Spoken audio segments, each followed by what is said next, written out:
Bismillahirrahmanirrahim. Assalamualaikum warahmatullahi wabarakatuh.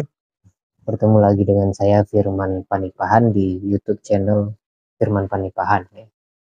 Kali ini saya akan lanjutkan kajian sebelumnya tentang hermeneutik yang sebelumnya sudah membahas Schleiermacher, yaitu tentang seni memahami. Apa itu pemahaman menurut Schleiermacher, kemudian latar belakang kehidupan Schleiermacher sebagai pendeta, dan kemudian latar belakang keilmuannya yang dipengaruhi oleh berbagai tokoh termasuk Immanuel Kant, termasuk di sana juga Hegel dan lain sebagainya itu ya. Yang kemudian semua itu mewarnai model berpikir Schleiermacher, yang pada akhirnya dia menyimpulkan bahwa untuk mendapatkan kesimpulan yang objektif dalam membaca suatu teks, kita perlu melakukan Nasserleben istilahnya itu ya, yaitu mengalami kehidupan, mengalami ulang kejadian itu. Dalam hal itu, dalam mengalami ulang kejadian itu ada tiga hal yang akan dihadapi seseorang, yaitu lingkungannya, kemudian masyarakatnya, kemudian kebudayaan gitu. Nah, namun berbeda dengan apa yang mau kita bahas hari ini, yaitu Dilthey, Wilhelm Dilthey ya, lahir pada tahun 1833 dan wafat pada tahun 1911. Dia memiliki perbedaan dalam cara pandangnya ketika membaca atau berhadapan pada suatu teks. Ketika Schleiermacher menganggap bahwa teks itu adalah suatu pengalaman mental, justru Dilthey melihat ini berbeda gitu kan. Justru suatu teks itu adalah suatu persoalan sosial. Oleh karena itu Dilthey dipahami sebagai filsuf sosial historis. Kenapa begitu? Karena teks itu tidak pernah selesai gitu. Katanya beda dengan ini ya, si Schleiermacher menganggap bahwa memahami itu tidak pernah selesai. Kalau Dilthey menganggap bahwa teks itu tidak pernah selesai gitu. Latar belakang Dilthey kita bahas awal, yaitu latar belakang terlebih dahulu supaya kita bisa memahami corak berpikir Dilthey ini seperti apa itu ya. Yaitu Dilthey ini dikenal sebagai orang yang mendalami Leben filosofi ya. Kalau di dalam istilah Indonesia itu bisa disebut sebagai filsafat kehidupan. Filsafat kehidupan, saya jadi teringat dengan filsafat atau panduan hidup ya, filsafat hidup Buya Hamka. Tentunya filsafat hidup Buya Hamka itu lebih kepada panduan hidup sebenarnya, yaitu di sana ada nuansa filosofi. Itu perbedaan kalau Leben filosofi ini dimaknai dalam bahasa Indonesia. Tapi dalam pengertian Dilthey, Leben filosofi itu adalah perkawinan antara ilmu sosial dan ilmu alam. Kalau di dalam istilah siapa?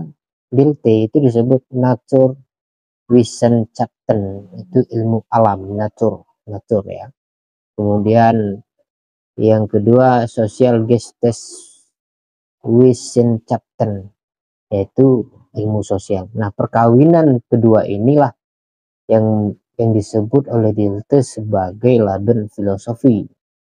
Nah, ini latar belakang Dilthey ya, latar belakang keilmuan. Yang kedua latar belakangnya adalah pengaruh dari Hegel, yaitu dialektika historisnya, dialektika historis terkait dengan ruh absolut, bahwa setiap orang itu memiliki pengalaman masa lalu yang disebut sebagai ruh absolut gitu ya.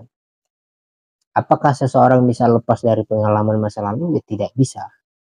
begitu juga teks gitu ya. Kemudian Dilthey ini disebut sebagai salah satu filsuf kontemporer yang mazhab sejarah atau mazhab histori.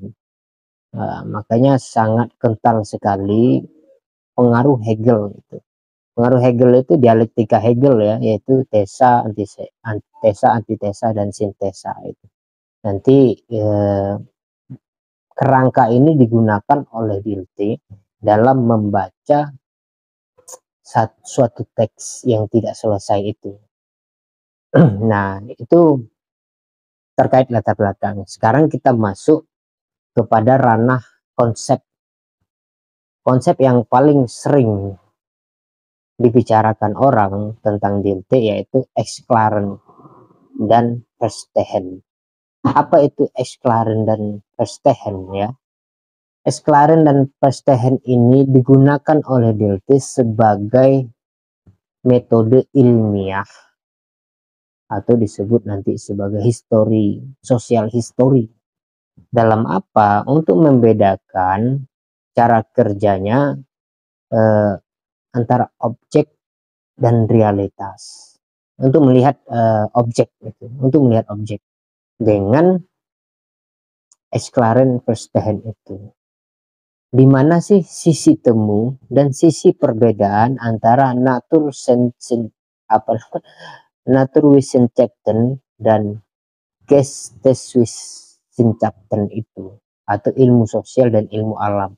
Ilmu sosial dan ilmu alam itu di mana titik kesamaannya dan titik perbedaannya itu dilihat dari konsep Exclaren dan Verstehen. Nah, sebelum itu kita mari lihat dulu apa sih Exclaren itu, apa Verstehen itu, kan begitu ya. Exclaren ini ialah Exclaren itu dipusatkan pada sisi luar objek ya, yaitu proses-proses objek dalam alam. Jadi untuk membaca hal-hal yang alamiah itu menggunakan Exclaren, suatu yang terjadi secara alamiah. Sementara atau material ya, material yang real, yang terlihat realitas. Sementara Verstehen itu digunakan sebagai metode ilmiah untuk membaca sisi mental dari suatu teks.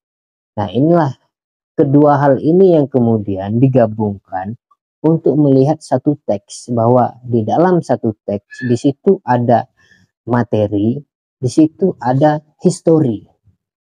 Itu perbedaannya. Untuk melihat historinya, kita harus melihat mentalnya, wilayah mental histori itu, wilayah mental teks itu. Sementara teks itu sendiri adalah materi.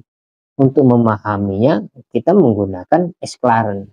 Kalau di dalam istilah Schleiermacher, itu untuk membaca satu teks, semua orang bisa katanya, yaitu dengan hermeneutik umum. Hermeneutik umum itu apa ya? Dengan gramatikal hermeneutis atau hermeneutik gramatikal, yang membaca kebahasaannya, bahasanya seperti apa ya, begitu sudah, atau maknanya konotatif gitu, maknanya langsung. Nah, sifat dari Exclaren ini, dia kausalitas, hukumnya sebab akibat. Sementara kalau kalau kita melihat dari sisi Verstehen, dia mengambil bagian dalam dunia mental orang lain, kemudian memahami makna. Sementara Exclaren mengetahui sisi luar objek, yang kemudian mengambil jarak di antara objek ya, antara objek dan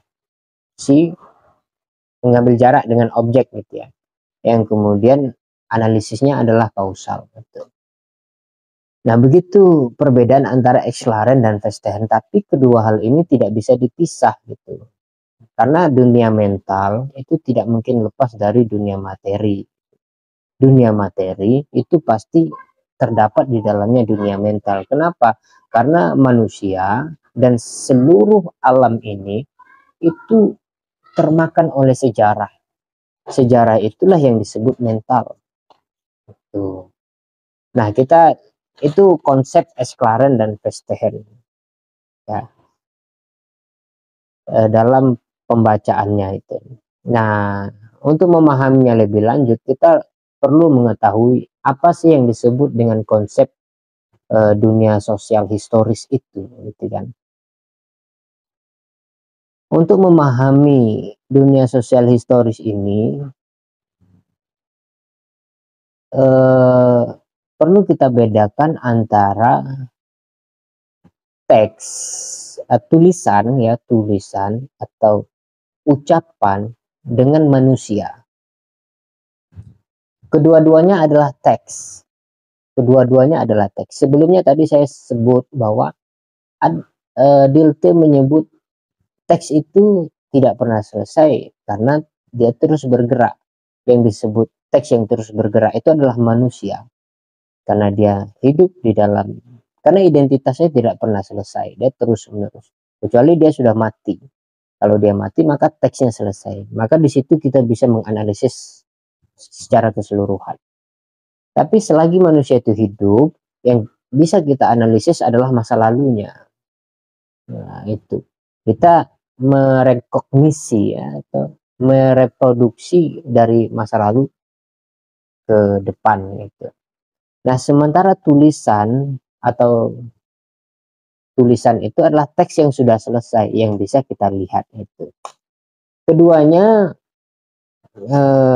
merupakan keduanya itu maksudnya tulisan dan manusia itu ya, merupakan jejaring atau susunan simbol-simbol yang bermakna. Namun tulisan seperti buku atau kitab suci adalah teks yang sudah selesai gitu. Sementara masyarakat adalah teks yang belum selesai. Ini konsep dunia sosial historis. Nah, untuk membaca kedua hal ini, kita memerlukan satu perangkat, yaitu yang disebut dialektika histori yang diambil langsung oleh Dilthey melalui Hegel, yang disebut sebagai dialektika histori sosial atau sosial histori. Nah, di dalam dialektika sosial histori itu ada segitiga sama konsepnya seperti Hegel. Cuman Hegel tesa, antitesa, dan sintesa. Sintesa itu akan menjadi antitesa lagi dan sebagainya itu ya. Di tiga sisi itu ada yang disebut sebagai Erleben dalam memahami dua teks tadi, teks yang selesai dan teks yang belum selesai yaitu manusia. Kita perlu menggunakan Erlebnis. Erlebnis itu apa? Penghayatan. Penghayatan itu adalah keterlibatan penuh ke dalam peristiwa. Artinya kita mengalami langsung gitu. Apakah kalau kita ingin memahami satu masa lalu, kita melakukan apa yang disebut sebagai Nesserleben oleh siapa? Schleiermacher.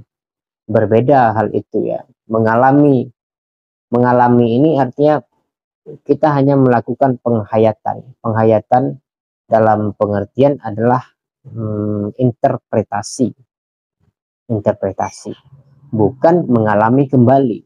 Karena mustahil kita bisa menjadi orang lain, masuk di dalam psikologi orang lain.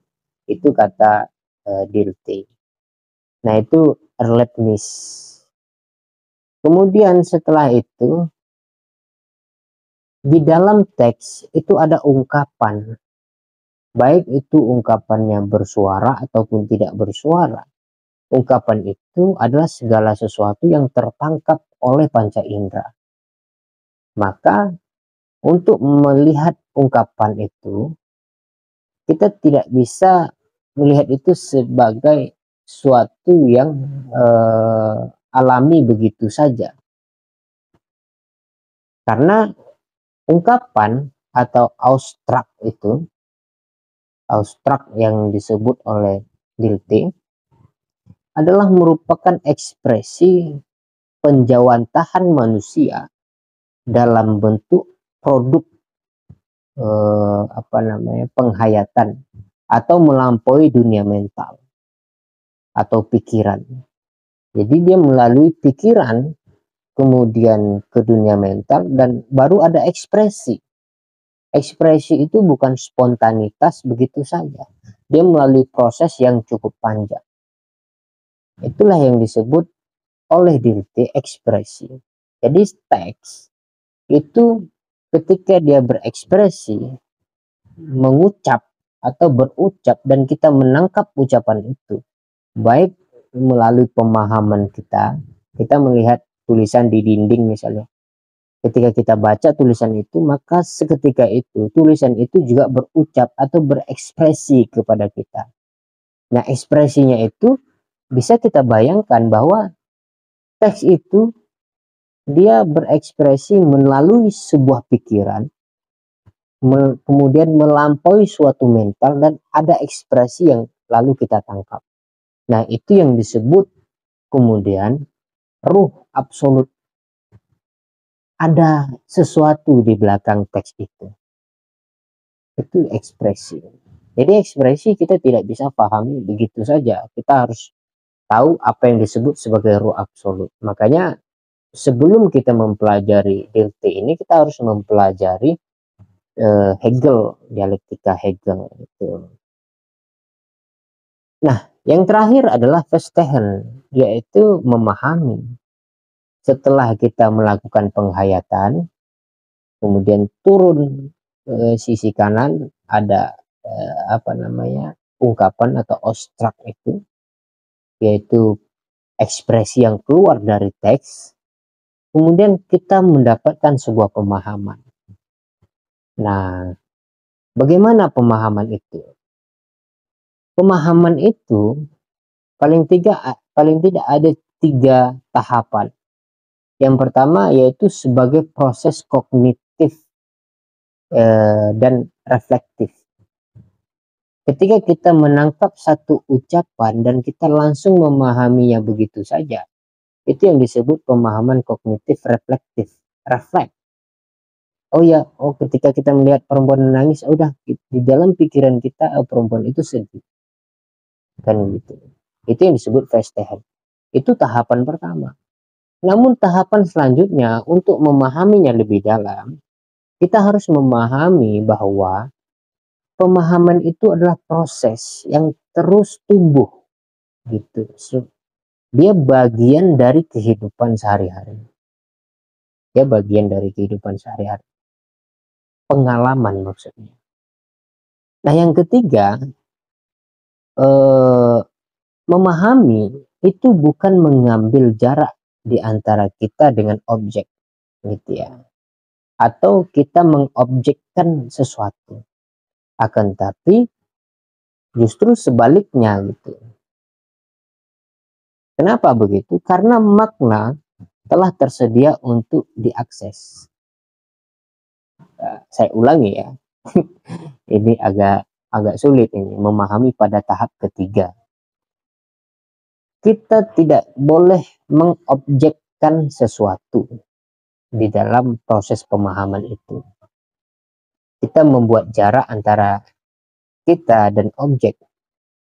Karena kalau kita membuat jarak antara kita dan objek, kita akan terjebak pada pemahaman yang disebut oleh Schleiermacher, yaitu menjelajahi dunia mental si pembaca, si penutur gitu. Sementara Dilthey menolak hal itu.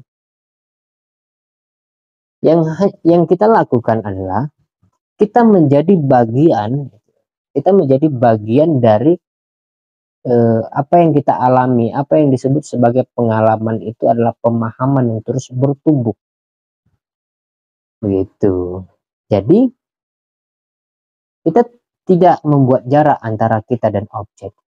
Kenapa begitu? Karena makna yang ada di objek yang kita lihat, saya gunakan kata objek untuk memudahkan supaya memisahkan antara pembaca dan teks. Tapi ungkapan ini pasti tidak disetujui oleh DLT gitu ya. Karena makna memang tersedia untuk diakses. Kita tidak perlu mengotak-atik, mereproduksi sesuatu, mengambil dunia mental dan lain sebagainya. Biarkan saja makna itu berkata. Gitu. Kata kuncinya adalah kita memahami roh absolut, yaitu sebagai pengalaman melalui pikiran, menjelajahi dan melampaui dunia mental, kemudian muncul sebuah ekspresi. Nah, ekspresi itulah yang kita pahami sebagai satu pemahaman dari sebuah teks. Ya, begitu kira-kira ya. Nah, terakhir adalah lingkar hermeneutik. Lingkar hermeneutik ini adalah esensi dari pemahaman hermeneutik Tilty. Lingkar hermeneutik ini sama sebenarnya prinsipnya sama dengan Schleiermacher, yaitu memahami bagian-bagian untuk memahami keseluruhan. Kita tidak bisa memahami keseluruhan kalau kita tidak memahami bagian. Jika kita memahami bagian dari keseluruhan, artinya kita memahami keseluruhan. Itu yang disebut lingkar setan. Jadi kita tidak bisa melepaskan diri kita, atau kita hanya memahami sebagian saja. Tidak bisa. Dan tidak mungkin kita memahami sebagian itu. Dan sudah begitu konsepnya. Karena ketika kita memahami sebagian, maka kita memahami keseluruhan. Sama dengan segitiga tadi. Ada ada Erlebnis, ada Austrag dan Verstehen. Ketika kita memahami apa itu disebut Verstehen, kita akan otomatis memahami apa itu yang disebut dengan Erlebnis, yaitu suatu keterlibatan penuh dalam sebuah peristiwa. Kita tidak terpisah dari objek. Gitu kira-kira ya. Maka yang menjadi kesimpulan di sini dalam memahami DLT adalah bahwa DLT mengatakan makna mendahului distingsi subjek dan objek. Oke. Jika ilmu-ilmu sosial kemanusiaan mencoba memahami makna, hal itu bukan berarti bahwa peneliti menggunakan konstruksi subjektif, justru sebaliknya. Itu di dalam ilmu sosial kan biasanya kita memisahkan diri, memisahkan peristiwa dengan masyarakat. Itu bukan berarti konstruksi subjektif kata DLT, akan tetapi kita melebur di dalam kehidupan sosial itu karena kita juga bagian dari manusia sosial. Saya rasa itu yang dapat saya sampaikan tentang pemikiran dan pokok-pokok pemahaman dari hermeneutik Wilhelm DLT. Terima kasih atas perhatiannya. Wassalamualaikum warahmatullahi wabarakatuh.